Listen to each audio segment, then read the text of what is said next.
U.S. intelligence agency, mind control. God, if the next thing is like crypto, I'm going to lose my mind. With me now to discuss is Senator Ron Johnson from the Senate Finance and Senate Budget Committees. Somehow Senator, it's worse, you. but this is what I could actually work with. Bailouts.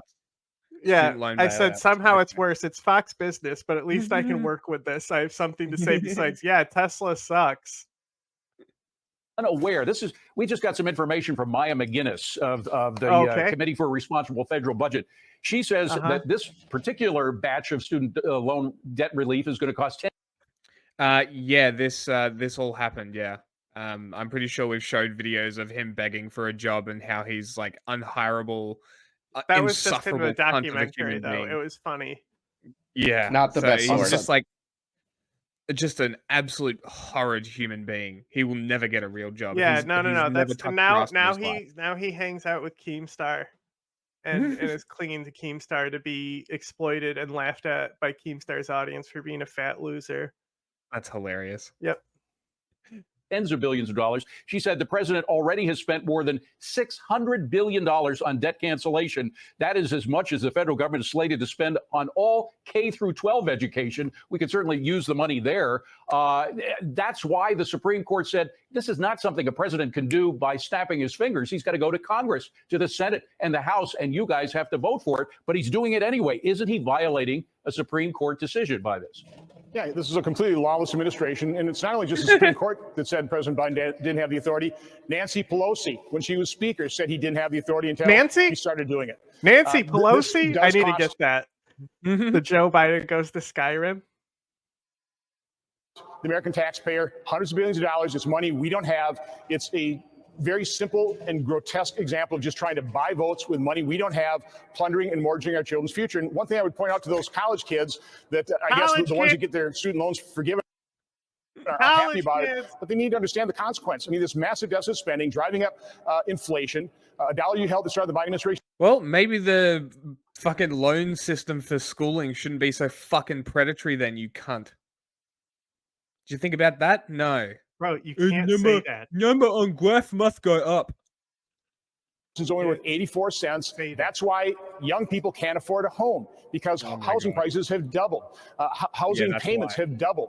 Mortgage rates have almost doubled, and they're back down a little bit again. Yeah, who did that? Who did that? Oh, the students who not pay back their loans? That's what did it? The federal deficit did it? Okay, bro. Yes. Has been done, but it's not quite as direct as getting the free money for a fraction, a sliver of the American population. What about all the people that didn't go to college? What about the people that paid off their college? Bro. Yeah, you got a question. I think you said 600 million. Okay, so we'll get more into the student loans that he's pushing through. So, Jack, I'm sure you remember this at the time because we were doing something at the time. It wasn't quite streaming yet, but we were doing the training and prepping for it. And we were talking about how Joe Biden, the Supreme Court voted down his last student loan relief. And his response was basically like, this is just the easiest way, but not the only way of how to get this passed. And I'm going to get it passed. And so back then, I mean, how many months ago was that when we said that we're saying that's what he's going to do is push this next thing? 6 or 7 months. That's what I want to say. 6 or 7 months. Yeah, something like that. Loans. It's grotesquely unfair to we'll them see what exactly the package burden looks like and how he plans on doing it. Because it was a specific cornerstones of our nation thing that he was going through for this, that the Supreme Court could vote down, but they planned on the Supreme Court doing that. So they were like, we did it just to waste time. Some moral of the story. We have a more surefire way we could do it, but we didn't do it knowing that the Supreme Court would vote it down and make themselves look bad. Nobody even remembers that, bro. I was taught that we are a nation of laws, not of men. It's the laws that men have to go by in order to do whatever they're doing, whether they're president or senator, etc. This is a real violation of the cornerstones of our nation. Rule of law, right? Yeah. Politicians all aren't criminals fucking packing their pockets with the people's money. No, that never happens. They're not criminals at all. Well, Dave, another thing people need to remember is we federalized student loans Yes. When we passed Obamacare to pay for Obamacare. The federal government wanted to make money off the student loans. So there was an explosion in student loans. We incentivized our children to collectively indebt themselves to the tune of $1.7 trillion, hoping to make money off of it to pay for Obamacare, knowing full well that kids can't afford it, that this much money being pumped in our education system was going to drive up the cost of tuition. So the federal government caused this problem. It was the lawless Obama administration that has done so much damage. And now the Biden administration is picking up where the Obama administration left off. He's tripping over Well, his now, words. of course, President Biden blames the deficit that we now have, this huge multi-trillion-dollar deficit, on the Trump tax cuts. Here's what he said in a tweet a couple of months or 1 month ago. He said Trump enacted a $2 trillion tax cut that benefits the very wealthy and biggest corporations and exploded the federal deficit. Now, in fact, since the Trump tax code went into effect, tax revenues, I think we can put it up here, have actually increased. You know, it'd be super base of Biden to do. Nobody under $400,000 pay taxes at all. All of it comes from the rich people. Fuck them. Increased 48%. The federal deficit is completely from spending. It's not from the tax cuts. In fact, the tax rate cuts led to almost a 50% increase in revenue. As a matter of fact, if we had kept spending at the 2019 level, which came to our federal spending for 2019 fiscal year was $4.4 trillion, we would have a balanced budget right now. These guys We just hadn't had all love the sound of their own voice. They really do. They really, really do. Was there any other stories? Because it's the only one I could find. I mean, this. Look under the Biden tab. President Biden is set to announce a new student debt relief plan that will impact millions of Americans if it goes into effect. Supreme Court struck down a previous plan. Chief White House correspondent Mary Bruce has the details. Good morning, Mary.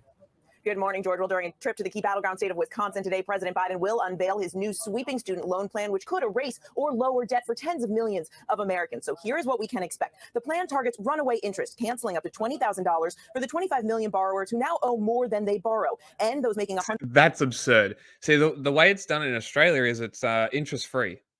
They're interest-free government loans. You pay what the cost is. It's not that hard. And if what they said is true and the Obama government did federalize student loans, why the fuck is there still interest? Purely just for the money. It's got nothing to do with the fact that they want to help students. Evil. So they should be canceling this fucking debt if it's been government owned for 15 years. If it's been federalized for 15 years. Everything in the last 15 years should be erased. I don't think that's unfair. And then from here on forward, government interest-free loans for students. Lower the cost of fucking universities. Like, it's absurd. The cost of it is crazy. $120,000 or less a year would be eligible to have all of their interest wiped out. The plan would also eliminate debt for borrowers with at least 20-year-old loans. Now, the rollout of this is set to begin this fall, and the White House says that combined with its previous efforts, this means that more than 30 million Americans could see relief. This is the president's most significant attempt to address this since the Supreme Court struck down his plan last year. But guys, it comes as the president is eager to show voters he can make good on this pledge as we head into the November election. Hi, everyone. George Stephanopoulos here. Thanks for checking out the ABC News YouTube channel.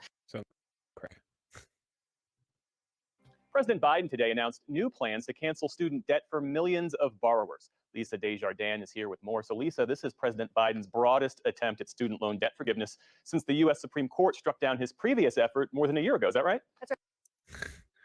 To double it, awesome. That's fucking epic. Okay. I'm on board. That's that's stupid, right? Yeah, no, so my opposition to this whole thing was that they are bank loans, right? That they shouldn't be bank loans, but they're also, if they are bank loans, they shouldn't be interest on those bank loans and they should be associated with the state. However, if they are already federalized, why is there interest? That's just the American government robbing you. Mm-hmm. That's actually fucked. Mm-hmm. Yeah, so like basically what it does is so they have it so when they cancel the interest rates, basically everyone who has paid enough or more than they've already paid, right? It's just relieving the interest. Like you've already paid the loan back, right? Yeah. So it's immediately just canceling your loan because all you actually owe is interest at that point. Yeah. Because the interest are so high and so ridiculous for college loans. Yeah. It's so predatory. Yeah. In Australia, you can apply for student payments from Centrelink. So you don't necessarily have to work, but you can work. And if you earn a certain amount, it starts reducing payments, and earning X amount drops them completely. So that's sort of how the system works here on top of the government interest-free loans. So it's kind of interesting. Great job. It's like the only good thing Australia does. The administration did not give final details of their plan And today. consumer protections. And both of these are things that could be easily and probably should be implemented inside of America. The consumer protections don't help the corporations, so why would they? Oh, you know how that happens? Remove money from politics. Boom. They did outline executive actions that they're teeing up. Those would eliminate at least $20,000 in accrued interest for those who owe more than their original loan, offer more for those with lower incomes, cancel remaining debt for anyone who has spent 20 or 25 years, depending on the loan, repaying their loans, and void loans from college programs that were proven to be deceptive. Nice. I spoke about the move today. By freeing millions of Americans from this crushing debt of student debt, it means they can finally get on with their lives instead of their lives being put on hold. Danielle Douglas Gabriel covers the economics of higher education for the Washington Post and joins me now. Danielle, the White House says some 23 million Americans could be affected by this and a financial boost for them. Help us understand, who exactly does the White House think this helps? Sure. So the vast majority. Yeah, that's because conservatives are dumb. They just listen to the headlines.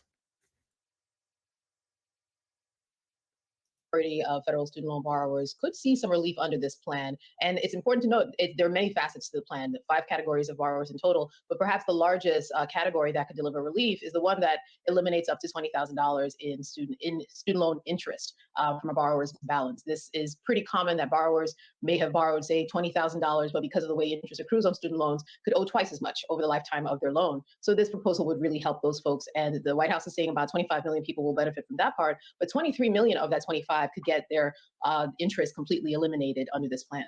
As you indicate, this is a complex proposal, and in part that's because of the Supreme Court's previous decisions. The Biden administration trying to put something together that they think can remain legally intact. But help us understand, with all that complexity, when could this actually go into place? Yeah, well, the first giveaway there is the for-profit. Of course they were doing that. So what's interesting here is that most of us have been watching this law, and keep in mind that the regulations started to be crafted right after the Supreme Court struck down Biden's last attempt at this large-scale debt relief. But we thought, many of us, that the full regulation wouldn't be implemented until next summer. But the Biden administration has zeroed in on a couple elements that they could do earlier. Most importantly, the interest reduction piece, which the administration says they could likely push out this fall ahead of the election. We talked about the benefits to many millions of Americans, but let's also talk about the costs. They too could be substantial. Now, we know that the Biden administration has boasted that it canceled about $146 billion in loans. That's from previous programs that they implemented. Now, according to the Committee for a Responsible Federal Budget, when you add in the pauses in debt relief and other Biden programs that they've put in place, it's more like $600 billion by their estimate that has been spent so far on student debt relief. And we don't know how much this new program will cost. Some, like Louisiana Republican Bill Cassidy. That's nearly half of it. That's pretty good. They have repeatedly argued that this is a wealth transfer from those who have college degree to those who have college degrees. Where is a wealth transfer from fucking who? From what to who? From the state? Bro, they just talk and they repeat it, and then idiots who vote Republican just repeat it too. Like, what the fuck are I they don't talking understand about? it. I don't understand how anyone votes for this party. I really don't How do you call this a wealth transfer? Where's it transferring from to who? How can the state hold wealth? What the fuck are you talking about? Fuck off. forgiveness for the guy who didn't go to college, but is working to pay off the loan on the truck he takes to work? Okay. What are you talking about? What's the interest like on that fucking car loan, bro? For student loans, but either bought a less expensive home, but is now struggling to afford the mortgage that she has. Is the administration providing them relief? No, nada. Of course not. Were they subjected You can apply to for mortgage relief, yes. Were they subjected to predatory student loans that fucked them for life? Oh, no? Cool, shut the fuck up. But also, Danielle, how you can apply to the state for help with mortgage payments. So yes, that person, if they're really having trouble paying their mortgage, yes, there technically is a system for them too. How's the administration respond to that idea that this wildly runs up the You national tell them debt that, and he's to like, just "Well, I make got to a go get rid of that. That was that because I need to make my point about how nothing should be fair." temporary boost to a very select group of Americans? You know, the Bro, it's not administration a has said select group. No, it's literally everyone that went to school that chose to go to school. Which is like one of the things that like default is like pushed, and like it's totally institutionalized. It's actually Mhm. lowered the value of college Yes. itself Yeah. because of how it's been monopolized and shit. Mhm. Not monopolized, but you know, Gamified. not gamified either, just corporatized. I reckon and it probably stuff. is. Yeah, Just corporatized. That's probably a It's just better way. fucking capitalism and shit. Yeah. Yeah. passed that the economic benefit of forgiving debt could be tenfold, right? People are Pisses freed me up off, from dude. having to make those payments. They're more likely to return money to the economy in the forms of purchasing homes, purchasing cars, spending more in general. I mean, certainly we did see some boost during the 3.5-year pause of federal student loans in terms of home purchases before interest rates really started to Yeah, think about skyrocket. that. And perhaps that Interest certainly could does be the nothing case for if our we were to see GDP, broader Republicans. Mhm. Okay, these people can now buy cars. Isn't that your big thing about saving cars? Isn't that Trump's rhetoric that EVs won't come and the auto union workers were wrong? He's going to save America. So why are we not making it so people can buy cars? Mm. How do people vote for this Yeah. fucking party, bro? I don't know. Yeah, they pushed it so hard in the 90s, 2000s too. Like through all of my schooling, it was just like that. Through high school, they would be like, "Oh, what do you want to go to uni for? What do you want to go to uni for? What do you want to go to uni for?" It's made trade school so much more valuable. Yes, yes, it has. I'm pretty sure trade school's free here now, Hmm. so you can just go and do it. Um, like it's yeah, college, and now an arts degree means nothing. Like it's a literal joke.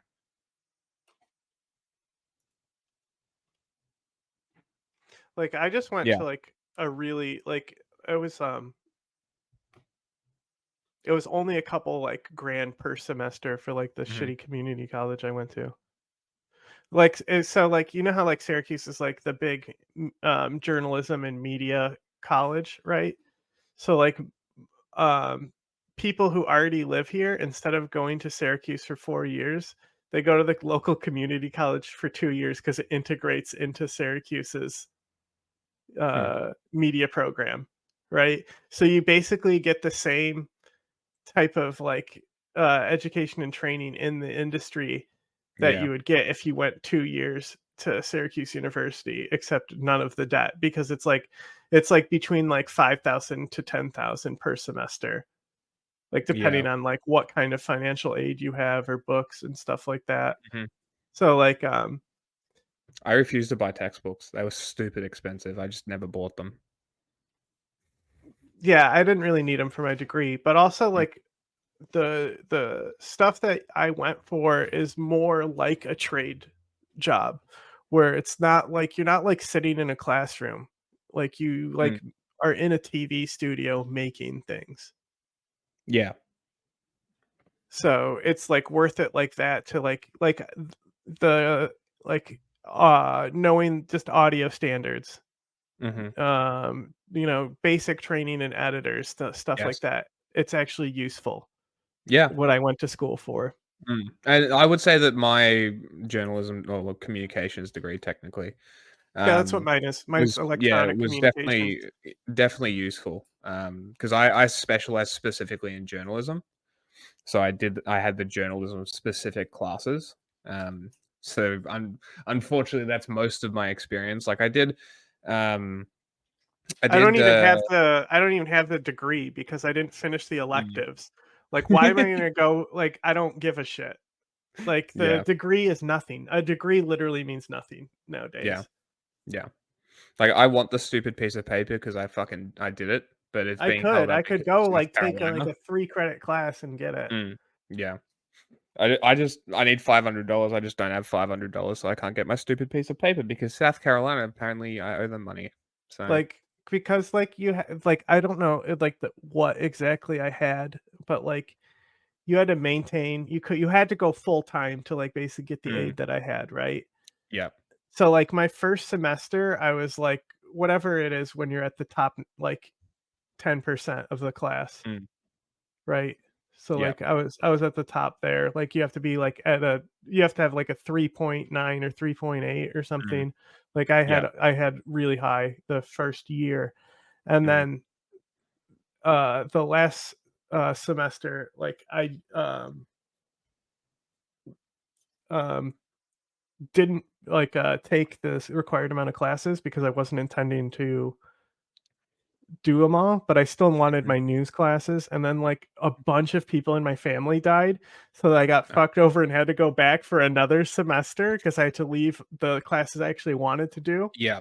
because you can't like miss a week and then another week and then another week in a news Yeah. class. Yeah. So then I like literally in between there went to Ukraine, came back from the internship, did that semester, Mhm.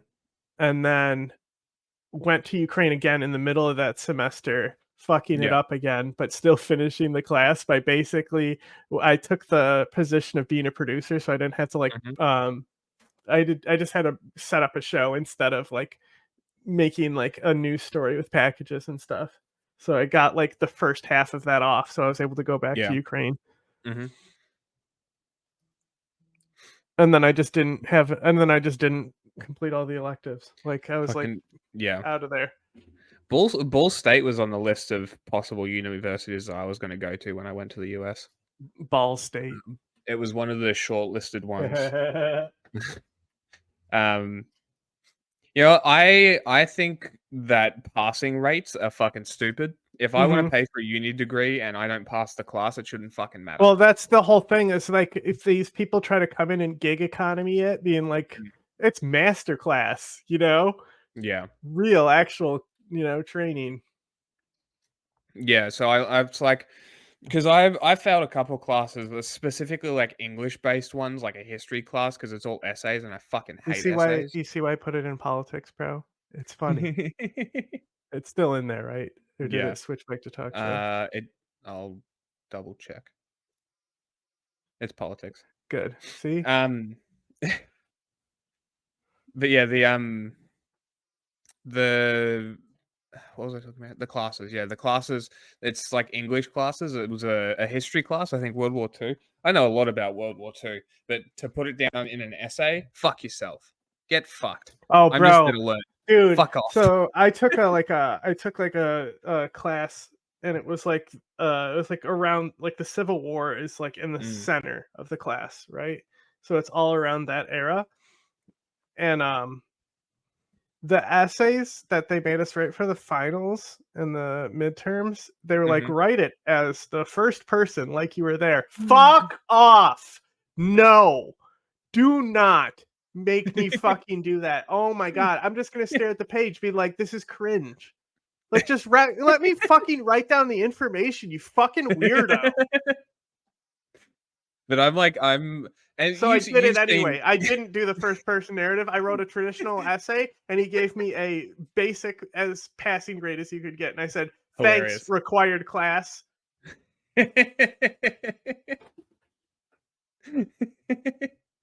I mean, you've seen how I write It's like the news oh, but you stories. can drop it early on. No, I fucking couldn't. Okay, because I had because the way my degree was, you had to have Mm, Monday, Wednesday, Friday classes, right? So I okay. didn't want to do Tuesday, Thursday as well. I wanted to go from 6 to 6 and have all my classes in one day. So Mm, no, yeah. I couldn't just fill it in with something else. I had very limited choices because of how they mandated this shit. Mhm. It's so Well, stupid. yeah, because mine was the same where I tried to stack it on multiple days. Sometimes it wouldn't work. Sometimes it would just be a waste of time. But they always have these like list of mandatory classes, and I'd find these classes and I'm like, that would be much more useful. Can't do it. Oh, Bro, that would be much more useful. Can't do it. What do I have to do?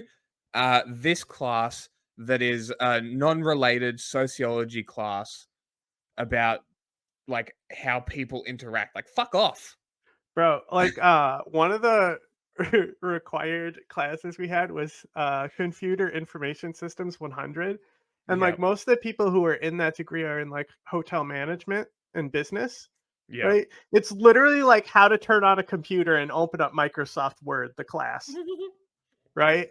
And like the way they did it is they had all these modules that you could complete on your own time. So like but it was such a pain in the ass because you had to like watch how to do it every time Yeah. and then do it. But I would literally just sit there and click around the screen and eventually it would complete. I wasn't even looking, just clicking around the screen and the module's completed. I did the class in like 2 months. And then she's like, you don't have to show up anymore, it's done.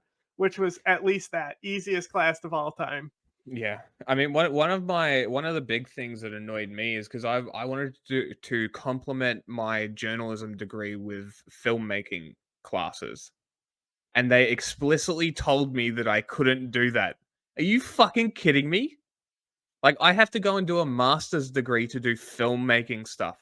Fuck off. I should have, if it's an arts degree, I should be able to craft that degree however the fuck I want to. And you're telling me I can't do documentary filmmaking because I need to do some introductory course to qualify myself for this course? I understand having the requirements, but there should be a system in place where I can take like a 2-3 week catch up thing to get the basics that I need to be able to do that class.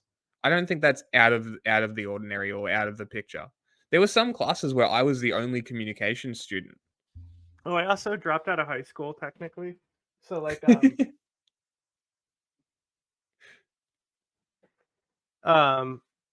I planned on like basically starting school in the spring. So I was like fuck it. Like high school is not benefiting me. Like I just like I had a fucking Shakespeare class. Fuck off. Right? Like so there were the only thing that it like literally nothing for the senior year was beneficial. Um, so I left school and grabbed the GED, and my mom was like, "You have to study for it," and I'm like, "Okay, whatever." Didn't study a lick of it. Went in, just destroyed that GED. It was the easiest test I've ever taken. Because so then I wanted to start school that spring, right? But because of the major I have with the communications degree, the specific class you need to start with is only offered in the fall. So then I was like, well, whatever, I'll just fuck around until the fall, I guess. No, they do that here as well, where they only offer certain classes in certain semesters. That was also very annoying as well. So Well, it this seems one like it makes sense yeah, because yeah. the classes like run together. You need like those. I literally skipped over half my seat. Yeah, like I literally wasn't even going to school anymore. Like I literally would like I don't know I don't know how close I must have gotten to be like actually being truant with. I was 18 though, so it didn't matter. I mean, history professors and history teachers are always the best. It's always No, history not when teachers. they teach the Civil War and want to fucking have you write essays in the first person. History classes that I took, there was one that was okay, but the guy was actually there's two that were okay. One of them was the guy was just like awful, but it was still like stuff. It was still like information that wasn't well known and covered because it was just about history of sexuality and stuff, and it was mainly him talking about how the Bible is contradictory. He really seemed to have a problem with the Bible. You know what I did do though? The guy was a little fruity, let me tell you. And then the other class that I had was Intro to Egyptology. That class was dope as fuck. One thing that I did do with my class, because there were a bunch of open electives and I can do up to 10 first year classes. So I'm like, fuck it. I'm going to fill out and make the most of my first year and do as many first year classes, introductory classes as I could. I did gender studies. It was very interesting. It's a very interesting class, and I was not like I am now. This I was wasn't supposed to graduate. This was like 2017, something like that. I was like not at all the same as I am right now. It was very interesting to take that class and be in complete disagreement to everything. It was eye-opening, and I learned a lot. It was not a useless class at all. Bro, It was Spanish stupid, 1 2. That's like the requirement for me to do Spanish 1 2. God, you're killing me. I fucking hated Spanish 1 2 because it was the worst teacher. And like they gave him this power to basically assign you mandatory extra schooling where you had to stay in his classroom until 5, and he could they could put any teacher could put anyone in this. And it was like mandatory. And so if you didn't give a shit about his class, guess what? Then he'd sit there and make you torture you where you have to stay after school. But really, I was just like, there was actually a Spanish girl in that class, and like we really were just she was like just touching my dick the whole time, so it was kind of fine. That's hilarious. She was cool. Fucking my high school, fucking schooling everywhere sucks. The whole thing needs to be reformed. It hasn't been changed in 100 years. But the high school that I originally went to is technically a trade school, so there was like mechanics and drama and more sort of woodworking and metal work, that sort of stuff. And I was doing like the sciencey classes because I was planning on being a pilot, and I was able to change to a better school because my school didn't offer physics and chemistry. That's how bad this school was. This school was like real bad, real dingy shit. Chemistry. The hood kind of shit. It's not a good school. Like and physics then I got and to this other school. chemistry is cool from a pop culture standpoint. Yes. As soon as I had to go in and learn formulas and like atoms and like shit, I'm over it. Okay. Well, it was all necessary, right? It was all necessary, and then I go to become a pilot, and they're like, "Oh, you can't become a pilot because of your eyesight." Womp womp. So I leave high school with a science and math degree, do an arts degree in college. So I have all these classes that I fucking wasted my time at high school when I could have been doing arts and whatever and learning to write and doing journalism and shit earlier. But nope. 10 years later, here we are. Fuck you, fucking school. Waste of fucking time. You'll learn more of yourself just doing shit. It really is that way. All right, let's move on. Let's get through this. The cost of these programs has been up for debate, as well as the utility, because it's not beneficial to all American taxpayers. But I think it's important to note that the vast majority of people who they give you different colored belts. Degrees. There are about 40% of people actually, and so these are people who started but didn't finish, and they are dealing with this debt. Most of whom are struggling with it and see no way out. So I think that's really what the president and his administration is trying to get at, trying to help those people who didn't really get to see the benefit of their shitting on universities. This, of course, was part of a 2020 Biden election also promise, PBS, but we're yet again in a presidential election year. And as you said, a big chunk of this they hope to implement before the election. Can you talk about the politics at play here for the voters that the Biden administration might be concerned about? I mean, it's certainly not surprising that the administration is touting all of the president's accomplishments on student debt, cleaning up a lot of programs, existing forgiveness programs that weren't operating well, and helping to deliver that $146 billion that you mentioned earlier. And it's certainly not surprising that they are touting this particular plan. Many of us who cover this were hoping to see the final rule issued this week. The Department of Education said is coming in the coming months. We will see something, and of course there will be public comment on that. But I suspect, and I'm not a politics reporter, but I do suspect that as we near the election, you will see this administration continuing to highlight and uplift the work that they've done to help borrowers, particularly young borrowers who are an important part of the coalition. Now, let's talk about the future of this in the courts. As soon as this rule comes out, do you think there could be an injunction against it filed immediately? Do you think that this is clearly on strong legal grounds? What's going to happen? I mean, certainly it's on stronger legal grounds from what experts are telling me than the previous rule, because it's backed by a different authority. The Higher Education Act, which governs pretty much all of higher ed in terms of financial aid and all of those things, is the anchor for this. Whereas the other rule was based on a 9/11 kind of emergency power rule that, the Supreme Court didn't really think met the smell test. So in this instance, I think it'll be a little harder to see an immediate injunction because this went through a negotiated rulemaking process. The rule is going to come online next July, regardless of who's in office. There will likely be challenges, and it's certainly, if the Trump administration were to win, they could choose not to enforce the rule. They could also choose to try to rescind the rule. So that is also a possibility to think about. Danielle, Douglas, Gabriel, thank you so much for your